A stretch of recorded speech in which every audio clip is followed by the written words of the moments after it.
ایک شخص میرے پاس آیا، کہنے لگا مفتی صاحب بڑا مسئلہ ہے، مسئلہ یہ ہے کہ مجھ سے اٹھا نہیں جاتا، دل چاہتا ہے بس سوتا رہوں تو سوتا رہوں تو سوتا رہوں۔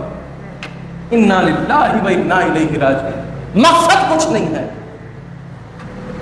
لائف کے اندر کوئی ویژن نہیں بنایا ان لوگوں نے، کیا کرنا ہے، کیا مقاصد ہے، کیا فریم ورک ہے، کس طریقے سے اپنے آپ کو آگے لے کر کے جانا ہے، اپنے خاندان کو آگے لے کر کے جانا ہے۔ لا تستبقوا فی الرزق، رزق کے حصول کے اندر انسان کبھی بھی سستی مت دکھائے۔